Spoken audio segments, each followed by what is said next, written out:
범죄 사실에 대한 인정과 진심 어린 후회, 반성의 취지가 들어가야 됩니다. 이게 반성문의 가장 중요한 부분인데요. 자신이 무엇을 잘못했는지, 그 행위가 어떤 잘못인지 객관적으로 내가 평가하는 내용이 들어가야 된다는 겁니다. 법률사건 판결 뉴스를 보면 이런 내용이 좀 나옵니다. 피고인이 뉘우치고 반성하는 점, 피해 회복을 위해 공탁한 점 등을 들어 어떻게 했다, 뭐 이런 내용인데요. 형사재판에서 법원이 처벌 수위를 결정하는 것을 양형이라고 합니다. 이중처벌법규 조문상 형벌의 종류와 형량을 정한 뒤에 대법원에서 결정한 양형 기준에 따라 가중 또는 감경 사유를 검토를 하거든요. 이때 중요한 감경 사유 중 하나가 죄에 대해서 뉘우치고 반성하는지 여부입니다. 어릴 때 쓴 반성문과는 당연히 좀 다르게 써야겠죠. 이 영상으로 반성문 제대로 쓰는 법을 익히시기를 바랍니다. 중요한 내용이 담겨 있으니까 끝까지 시청해 주시고요. 자, 그럼 반성문은 언제, 왜 써야 할까요? 범행을 인정하는 경우 그 부분에 대해서 반성문을 써야 합니다. 이게 중요합니다. 만일 내가 범행을 부인한다면 사실 반성문을 쓸 이유가 없겠죠. 그러니까 일부는 인정하고 일부는 부인해야 되는 상황에서는 인정하는 부분에 좀 한정해서 쓰고, 부인하는 부분은 무엇이 억울하다는 것인지를 판사가 너무 기분 나쁘지 않게 잘 해명하는 것이 중요합니다. 반성이라는 게 자신의 행동을 되돌아보면서 성찰하는 것이잖아요. 그런데 아무리 자기가 반성한다고 해도 그 내심의 마음을 외부에서 알 길이 없습니다. 수사기관이나 법원은 제출된 서류만으로 판단할 수밖에 없죠. 그래서 성실한 마음으로 반성하고 재발하지 않도록 노력할 의지가 있다는 것을 서류로 작성을 해서 제출하자는 겁니다. 반성문에 반드시 넣어야 되는 내용을 정리해 볼게요. 첫 번째, 범죄 사실에 대한 인정과 진심 어린 후회, 반성의 취지가 들어가야 됩니다. 이게 반성문의 가장 중요한 부분인데요. 자신이 무엇을 잘못했는지, 그 행위가 어떤 잘못인지 객관적으로 내가 평가하는 내용이 들어가야 된다는 겁니다.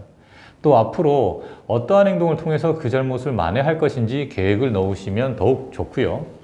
앞으로 같은 잘못을 절대 저지르지 않겠다는 확고한 의지는 반드시 적으셔야 합니다. 두 번째, 피해자에 대한 사과를 진심으로 담아야 합니다. 그냥 겉핥기식의 사과가 아니라 구체적으로 무엇을 잘못해서 피해자에게 구체적으로 어떤 피해를 입혔는지를 내가 잘 알고 있다, 그래서 죄송하고 뉘우친다, 이런 내용이 들어가야 됩니다. 피해자의 입장에서 어떤 고통을 느끼셨을지 상상하면서 그에 관한 나의 감정을 적으시는 게 좋다는 것입니다.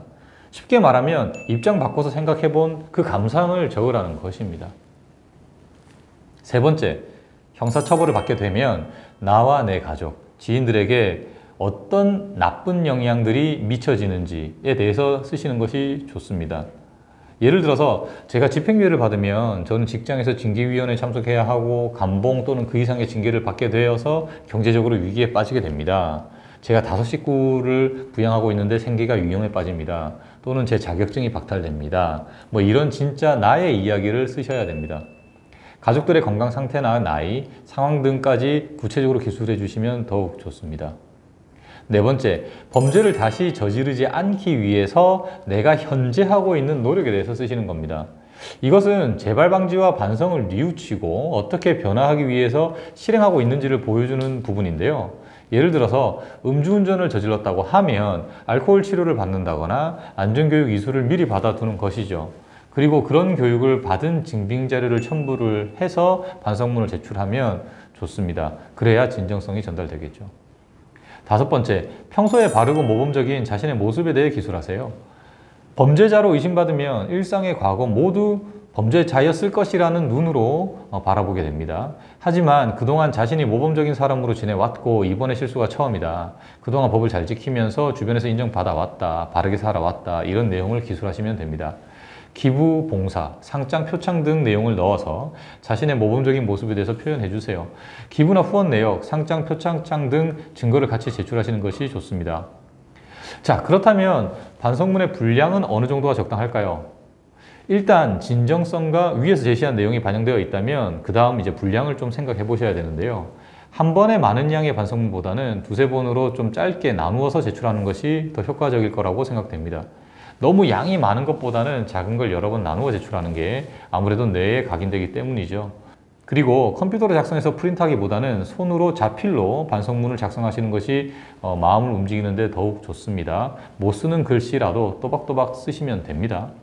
이런 진정성, 반성, 재발 방지를 위한 노력, 모험적인 모습 등을 잘 구분해서 A4 용지 2장 정도로 요약해서 2번 내지 3번 정도 나누어 제출하는 것을 계획하시고 반성문을 작성하시면 효과적으로 대응하실 수 있을 것 같습니다.